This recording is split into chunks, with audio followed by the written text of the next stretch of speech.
Hi, Goodland Church. Hope that you've had a great week, enjoyed some of this rain that we've gotten, and that, you're getting ready and excited for Easter as it approaches. And I think it's interesting that we have been journeying through the book of Mark together, and Jesus is resolutely on his way towards the cross. He's moving towards Jerusalem. And so in many ways, much like we're inviting you to prepare for Easter, Jesus is in the process of preparing. And so I think these sermons have a lot to tell us, to teach us about what it looks like to journey with Jesus to his sacrifice on the cross. And as we're going to see today, there's the passage we're going to look at is the beginning of it is Jesus with his eyes towards Jerusalem, moving towards Jerusalem.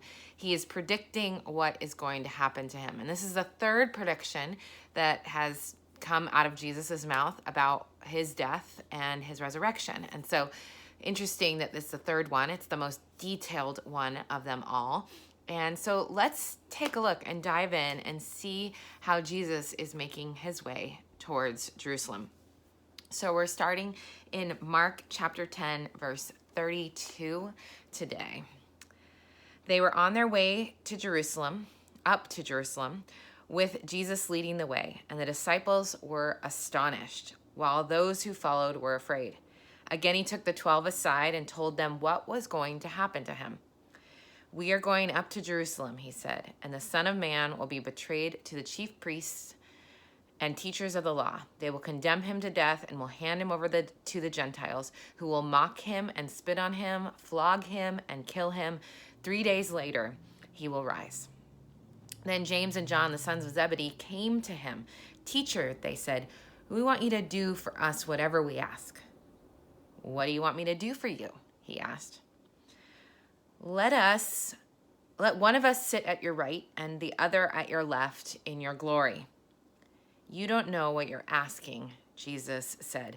"Can you drink the cup I drink or be baptized with the baptism I am baptized with?" "We can," they answered. And Jesus said to them, "You will drink the cup I drink and be baptized with the baptism I am baptized with. But to sit on my right or left is not for me to grant. These places belong to those for whom they have been prepared." When the 10 heard about this, they became indignant with James and John. Jesus called them together and said, "You know that those who are regarded as rulers of the Gentiles lord it over them, and their high officials exercise authority over them. Not so with you. Instead, whoever wants to become great among you must be your servant, and whoever wants to be first must be slave of all. For even the Son of Man did not come to be served, but to serve, and to give his life as a ransom for many." All right, as usual, we're going to walk through the passage, do some explaining, and then at the end, we'll provide some ways that we might think about applying this to our lives. All right, so like I said, Jesus is going to Jerusalem. Now, you see twice in the passage that they're going up to Jerusalem, and literally Jerusalem was geographically up. About 3,000 feet to climb from Jericho to Jerusalem on that famous road. About 20 miles in distance, but that movement was up. And so the people always journeyed up towards Jerusalem. Now, it says in verse 32 that Jesus was walking ahead of them. And many commentators, many theologians, many New Testament scholars have written pages and pages about what this means. And I think there's a couple things going on here. First, this was a proper posture of a rabbi. So the rabbi traditionally would walk in front, leading the way, and those who were his students, his followers, would follow behind. So there is a little bit of rabbinic custom happening here, but also I think there is a sense of resolution, of determination, of pressing on towards the goal. And as we see this passage explained to us by Mark, that Jesus seems to be more urgently and more urgently moving towards what he knows is coming. And he's leading his disciples. He wants them to follow him into that act, into that experience. And as we're going to see in this passage, they're not always understanding it. So Jesus is resolutely walking towards what will be his death, his painful death, his mockery and torture as well. What's interesting, and we're going to see it more and more in this passage, is that there is a deep sense that Jesus knows exactly what is happening, and yet it is not deterring him from moving towards that end. So he is not somehow fated and falls into this set of circumstances that he can't control, but instead he is walking towards the fate, the determined future for him, because he knows what it's going to accomplish. Now we see that the people walking with Jesus were his disciples and maybe some others. And it says in verse 32 that they were amazed and those who followed were afraid. Oh, isn't it nice when you see yourself in a passage that at the same time of amazement, you can also be fearful. This sense of what is going to happen, disbelief, but also just awe and amazement of the power of God. So it says he took the 12 again and he began to tell them. Remember, he's not broadcasting this. He's really bringing his closest followers to him and he's telling them, we're going to Jerusalem. We're going up to Jerusalem. This is what is going to happen. The Son of Man, which is a messianic title, will be delivered over to the chief priests and the scribes, and they will condemn him to death, and then they will deliver him to the Gentiles. So there is a sense of religious authority that's being executed over his life. And then beyond that, the Gentile rulers he will also be handed over to them. This is very reminiscent of famous passages about the suffering Messiah that we see, especially in Isaiah. Isaiah 50 and 56 give us these pictures of what the suffering servant will experience, that he will indeed suffer. His body will be bruised and he will be beaten. Also, Psalm 23 is a picture of the suffering servant. It says this in Psalm 23, verse 6 through 8. But I am a worm and not a man, scorned by men and despised by the people. All who see me mock me. They hurl insults, shaking their heads. He trusts in the Lord. Let the Lord rescue him. Let him deliver him, since he delights in him. There's a sense of Jesus almost hearkening back to the prophetic word about what will happen to God's chosen servant, the Messiah. So he tells them this in no uncertain terms, what is going to happen to him. And at the end, it says 3 days later, he will rise. Okay, so imagine yourself, the disciples, in this scenario. This is the third time you're hearing this. Jesus is not pulling any punches. He is telling them exactly what is going to happen as he resolutely walks, and they follow him into that future. Now, it could be that they were trying to change the subject. Maybe they were uncomfortable. Maybe they just felt like they heard what he said, but they didn't get it. Whatever is going on here, this next encounter that Jesus has with James and John is, if nothing else, peculiar. But I also think it's remarkable that in light of what just occurred, that they would bring up this conversation. So here we have James and John, the sons of Zebedee. They were known for their lightning-like personality types. They did not hold back their opinions. They were some of Jesus' closest friends, but they were also men with big mouths. And so here they are once again. They go to Jesus. They come up to him.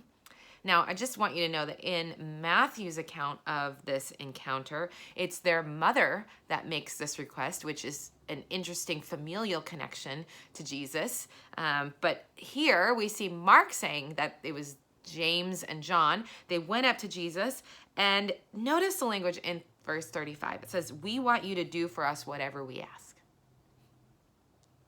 Does that strike you as ironic and interesting in light of the fact that Jesus has just explained what is about to happen to him?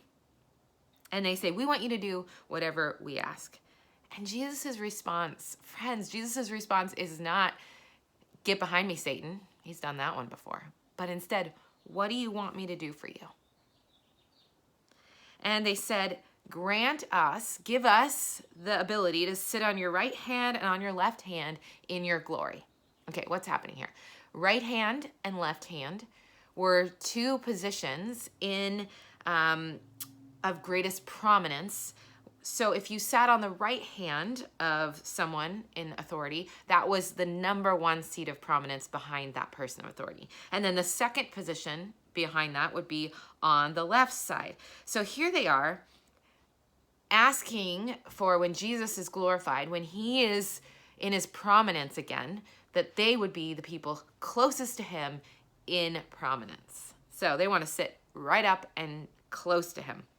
And notice it says, the end of verse 37, in your glory. Now, one New Testament scholar and commentator on this passage said this about this account. He says, their ambitious request brings discredit upon them, while it also brings the indignation of the other 10 disciples. But it reflects a similar preoccupation with their own dignity. So there's a sense of they're looking out for themselves in this. If you remember the last passage, they also were looking out for themselves a little when they asked Jesus, well, I know you said it's hard for a rich man to enter the kingdom, but we've given up all this stuff, so we're good, right? We're okay. We're going to get into the kingdom. We're going to get to heaven. We're going to be with you in your glory. And so we see this sense of highlighting what they're focused on. It's pretty peculiar that Jesus is talking about dying and suffering, and they're talking about glory. So I think that they see Jesus as that eschatological hope, that Lord that's going to come and go. As they go to Jerusalem, it's even reinforcing this vision that there would be one who would go to Jerusalem, restore the glory of David's throne, of the people of Israel. And so they're seeing Jesus' move towards Jerusalem as, surely at some point, he's going to exert his authority, demonstrate his glory. He's going to be elevated to this position of authority, and we're going to get good seats. We're going to be with him in that. They really miss what's happening here. And then Jesus responds to them in verse 38, and he says, you don't know what you're asking for. You don't get it, is another way of Becky Lana's quick shorthand. You don't get it. You don't understand what's going to happen here. Are you able to drink the cup I drink or be baptized with the baptism that I am baptized? Okay, what's happening here? These two images that Jesus gives, the image of the cup.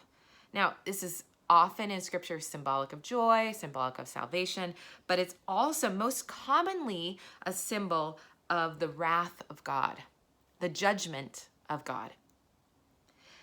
And to share one's cup was to share one's fate or share one's destiny, right? So if you share a cup with someone and that cup is poisoned, then you share the cup of poisoning, right? So Jesus is saying, are you able to share the wrath of God that will be poured out on me? You don't know what you're asking for. And then the next one is this picture of baptism, which in that day was a symbol of more of an immersive experience, taking on this identity, living into the reality of what was happening. Because Jesus was going to give himself fully, immerse himself, be baptized in the cause of bringing redemption. And to shine a holy spotlight on James and John and their misunderstanding, they respond in verse 39 with, we are able. We got this. Jesus, no problem. Yes, we're in it. Yeah, sure, it might be hard, but we're in it because we see the glory. We see the place that we want. We want to be with you in your prominence, in your dominance. We'd like to sit next to you and share and bask in that glory by association. And then Jesus says to them, the cup that I drink, you will drink. And the baptism that I'm baptized in, you will experience that as well. But whoever sits at my right hand and my left hand, I don't have control over that. That's not mine to grant, for that has already been prepared. Now, many scholars have wondered if this is an indication of the way, the suffering that would come upon the disciples of Jesus. And that's possibly one interpretation here. But I think more generally speaking, that they would experience the hardship and they would experience the broken relationship that would happen when Jesus would suffer for them. That they would indeed be persecuted. They indeed would be suffering for their faith, not to the degree that Jesus suffered, but symbolically, they would also experience that. And then Jesus says Mark tells us in verse 41 that the 10 heard what James and John had the audacity to ask Jesus for. And it says that they became indignant with James and John. They were indignant. Notice the intensity of their response. Why are they indignant? Maybe because they didn't think to ask before them, or because they were angry that somebody would assert their position above them. It really does highlight their indignance. It highlights what's happening internally for them. And it says in verse 42 that Jesus called them to him, all the 12 to him, and said, "You know that those who are considered rulers of the Gentiles lord it over them, and their great ones exercise authority over them, but not so with you." Okay, what's happening here? This idea of lording it over can be found about 4 times in the New Testament, the different instances. But behind it is this idea that somebody would throw their weight around. They would throw their position, their authority around and demand something because of that position or your name or your power. And the throwing their weight around was not for the benefit of the people, but for their own selfish gain. And it is entirely likely that when Jesus gave this example about the Gentiles that lorded over them, the disciples and the Jews in the first century in particular had a very visceral negative reaction to those who were in authority over them. They were an oppressed people under an oppressive government, leaders who took their authority not to benefit the common person, but only to build their power and build their structures and build their earthly kingdoms. And so Jesus is saying, you know what that's like. Don't you let that be who you become. You know what abuse of power feels like. This is not some random outside of the box conceptual idea. This is something you have personal experience with. And he says, essentially, that's what you're doing here. Don't let that be the case. And he says in verse 43, but whoever wants to be great must be your servant, and whoever wants to be first must be slave of all. These 2 words, servant and slave, are pretty strong words. The servant is someone who attends to someone else's needs. There's not necessarily a choice in that servitude. And then slave is somebody who is forced to care for other people's needs. Both look after interests, activities, give their energy for another. It's directed to another, not themselves. In fact, as a slave, your whole existence was centered around all of your energy directed towards the person who you were in slavery to. And a servant was given the duty of looking out for the interests of another. So here we have Jesus saying, if you want to be first, be a servant. If you want to be great, then be a slave. It's this upside down nature of the kingdom, and it is exactly what we're going to see Jesus do. Remember their concept of the kingdom and God's glory coming and Jesus sitting on a throne, so that he was sitting on a throne so they could, of course, find a seat to the right and to the left. And Jesus is saying, I will not be on a throne until I am lowered, until I am humbled, until I exercise not my power, but my humility. And Jesus in verse 45, one of the most famous verses in Scripture, a very clear and powerful depiction of what Jesus accomplishes on the cross. This is a message of grace and the gospel. He says, for even the Son of Man came not to be served, but to serve, and to give his life as a ransom for many. Now, Jesus is greater than some kind of martyr here. He chose this. He knew this. He determinately went towards this end. That he didn't have his life taken from him. He laid down his life. He made the choice not to lord over others, his power and authority, but to become a slave, to become a servant. He gave his life, it says, as a ransom for many. Not just on behalf of. He gave his life in place of the wrath that would be poured out. Because we see through the pages of Scripture that God is a holy God. And those who have sinned, who have fallen short of that glory, who have turned away from God in their mind and their hearts and their actions, there's only one way to be restored to God. And that's for God's judgment to fall, his wrath to be poured out, for the sin to be done away with. And that came and fell upon the shoulders of Jesus, who resolutely decided to surrender himself, the perfect sacrifice. He became, it says here, a ransom. Now, this word ransom is pretty cool. It's with it that connotes this idea of a price paid to buy back a slave. So slaves, the whole system of slavery was that, sure, ideally slaves could win their freedom or buy back their freedom with a certain head price. But because slaves didn't actually get anywhere, they didn't acquire wealth or accumulate land or have possessions or money, they never were able to buy them back. So somebody would have to buy them for them. Their freedom was bought, purchased, paid with a price. And so Jesus is saying, I paid the price to bring you to your freedom. It releases a person from their indebtedness to God. That no longer are we slaves to sin, but we have been set free from the indebtedness, the judgment, the wrath of God that is poured out for sin.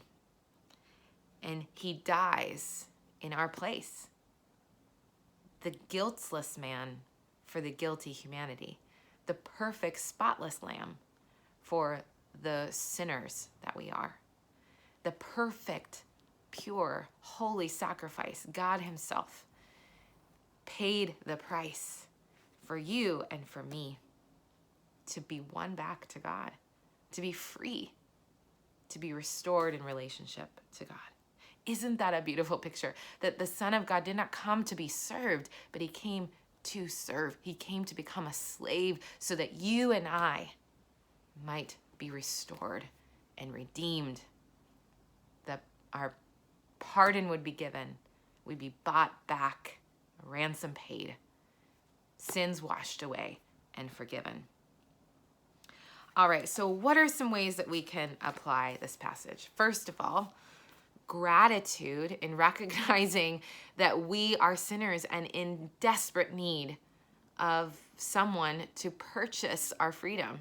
And Jesus did that. And he didn't just do it accidentally, and it wasn't a matter of circumstances unfolding, but he did it resolutely. He looked toward Jerusalem, told them the very thing that he was going to do, and he moved towards the cross, knowing that it would accomplish for you and for me this freedom, this ransom, this restoration and redemption back to God. That's amazing. one of the things that could get in the way of us living in that reality, I think, is clearly seen in this passage. We have two brothers who clearly don't understand what Jesus is talking about when he comes in his glory and it establishes his kingdom.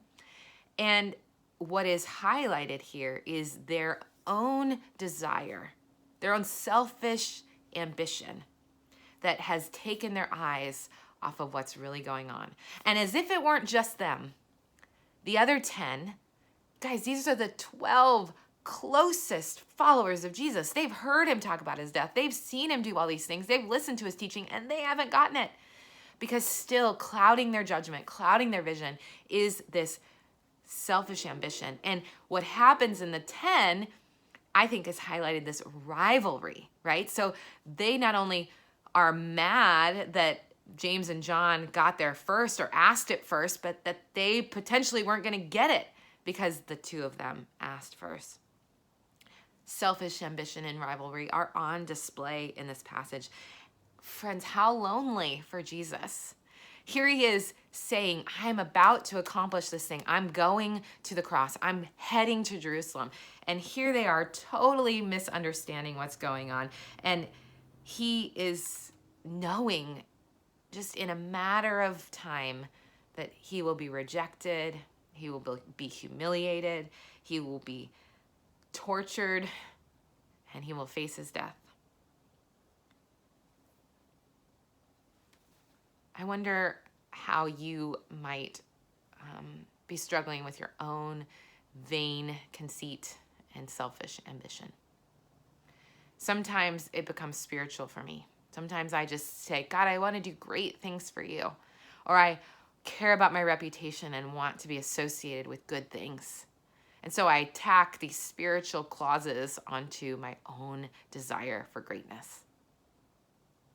Or maybe it's comparison and rivalry with fellow brothers and sisters, that they have what you don't have.